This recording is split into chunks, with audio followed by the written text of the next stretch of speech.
Allez, bonjour à tous, j'espère que vous allez bien. Aujourd'hui, on va voir un peu les bourgeois, les commerçants au Qatar. D'ailleurs, ils ont créé un corps consulaire qui défend les droits des populations contre l'arbitraire des seigneurs et ou ecclésiastiques. En gros, c'est un corps qui permet justement de autoriser l'hérésie et de la protéger en quelque sorte. Enfin, d'autoriser l'hérésie qui est l'hérésie principale là-bas, qui est le Qatar. Donc ce consulat est composé de bourgeois et il y a eu quand même des abus sur ce petit peuple parce que sur le petit peuple il y a quand même des abus de la part de ce consulat. Mais ce consulat quand même apporté une certaine protection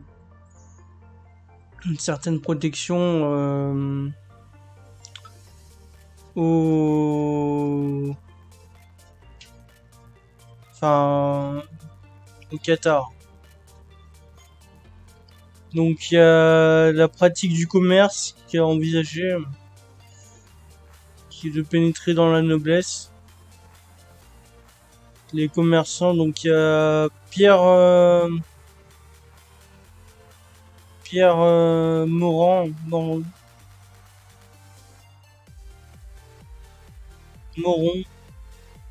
qui tenait des réunions hérétiques que dans sa maison. Faut savoir que les riches bourgeois et les cathares et les hérétiques, enfin tout ce qui était réunion et tout, ça se passait dans une maison avec un premier étage. Et le premier étage, ça servait tout simplement euh, à cacher les parfaits. Donc tu as un premier étage pour cacher les parfaits. Et derrière ils pouvaient et pratiquer leur hérésie tranquillement. Donc Pierre va être convoqué devant les autorités ecclésiastiques. Donc il va d'abord nier que les cathares, c'est-à-dire qu'il va dire qu'il ne l'est pas. Mais le truc c'est qu'il y a encore une fois euh, le fait de faire un serment devant Dieu. Et là il refuse parce que justement il est lié au Qatar et que les Qatars ils disent qu'il ne faut pas faire de serment, enfin qu'il ne faut pas faire de serment et du coup là il est obligé de d'affirmer ce serment, il faut pas mentir. Et comme il faut pas mentir, d'après les Qatars, si tu fais un serment comme quoi euh, tu crois en Dieu de l'Église romaine, et derrière tu trahis les Qatars. En quelque sorte, tu trahis la religion cathare, qui dit qu'il faut pas mentir. Donc il y a un pèlerinage obligatoire en Terre Sainte parce que du coup, Morand il s'est fait emprisonner, elle est bien confisquée. Et en plus de ça, il a eu droit aussi à un pèlerinage obligatoire en Terre Sainte. Donc bon. Donc la profonde honnêteté des Qatars, c'est un peu ce qui leur fait défaut, mais en même temps, on va pas leur reprocher typiquement. C'est ne jamais mentir. Ne jamais mentir, même en faisant un serment devant Dieu que tu n'es pas Qatar, par exemple, ça c'est un plus gros mensonge. Et du coup, si tu fais ce serment, bah derrière, tu n'es plus vraiment un Qatar en quelque sorte. Tandis que si tu refuses de dire que tu crois en, enfin que tu refuses de dire et tu crois en leur dieu, et le dieu romain, et bah là, c'est encore un cathare. Parce que les cathares, justement,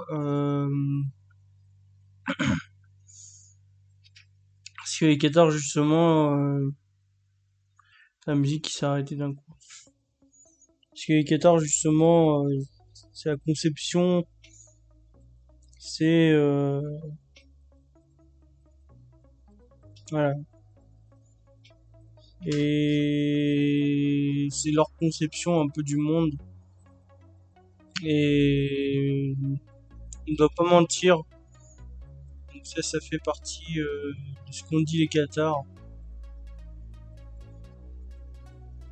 Donc ils ont une profonde honnêteté, ils ont une conception aussi qu'ils avaient de leur activité professionnelle. C'est-à-dire que les cathares travaillent énormément, ils sont contrairement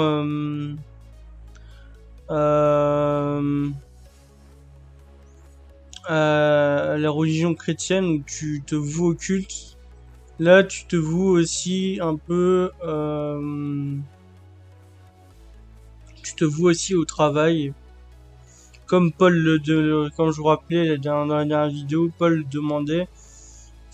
disait qu'il fallait travailler en plus pour gagner son pain, tout simplement.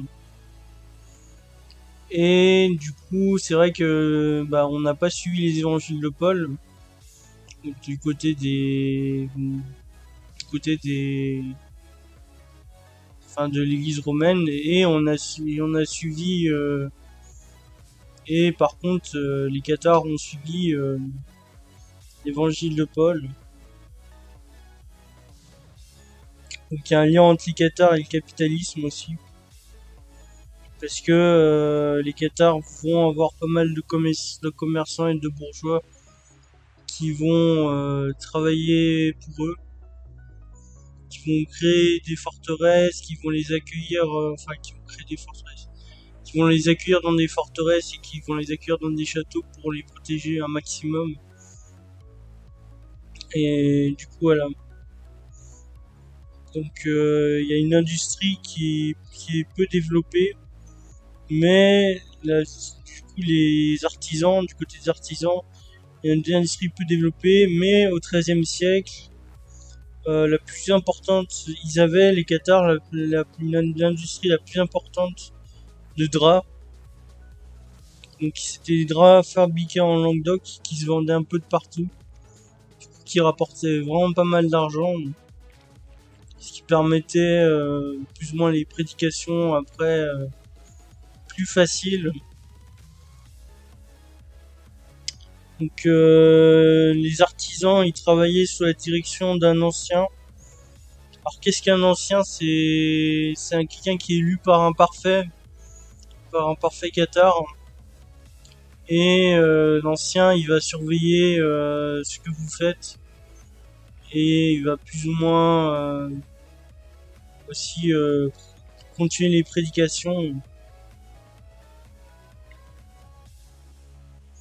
Donc voilà, il mettait les artisans qui travaillent sous la direction d'un ancien mettaient leurs ressources en commun pour les cathares, pour justement aider ceux qui étaient dans la famine, ceux qui, et sur un plan spirituel dans le plan matériel, c'était pour aider aussi. Mais il formait aussi des apprentis sur le plan spirituel, et voilà, sur le travail.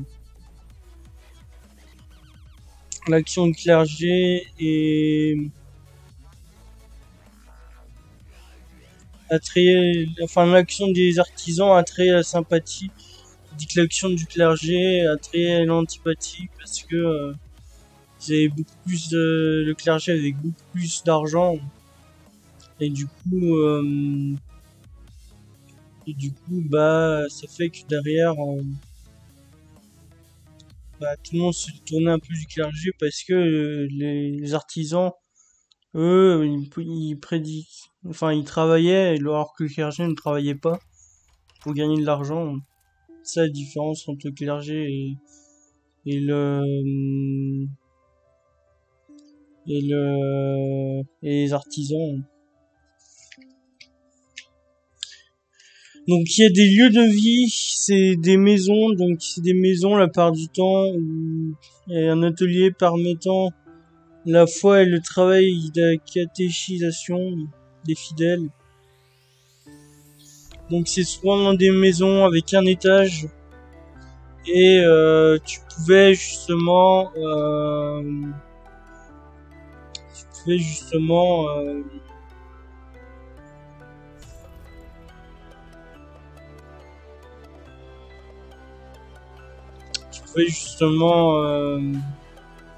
cacher le parfait au premier étage, ça c'est ce qu'on avait dit. Donc le parfait dirigeait les maisons communautaires et pouvait, notamment les parfaites, créer des pensionnats où les filles de la petite noblesse et les bourgeoises pouvaient être éduquées à visiter les malades, notamment, et à les soigner, en plus de secourir les pauvres. Donc il y a une campagne, à la campagne, les lieux de vie c'était les châteaux. Donc là on a parlé de tout ce qui était urbain, maintenant les lieux de vie à la campagne c'est tout ce qui est château voire forteresse. Donc un château c'est un lieu de défense contre l'envahisseur, la part du temps c'était contre les hérétiques, enfin contre l'église romaine, contre les croisades de l'église romaine, les gens allaient dans le château tout simplement et se défendaient au mieux contre les croisades. C'est un abri contre les inquisiteurs, le château. Et ça servait justement à la catéchisation de leurs fidèles de toute sécurité. C'est-à-dire que tu pouvais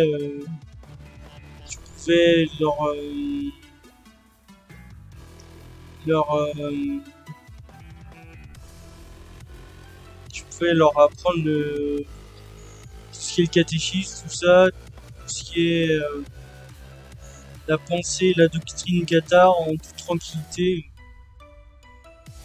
Et enfin, on a la plus importante des forteresses qui est Montségur. On verra peut-être dans une vidéo à part. En tout cas, moi, en attendant la prochaine, je vous dis à plus chaud. Salut.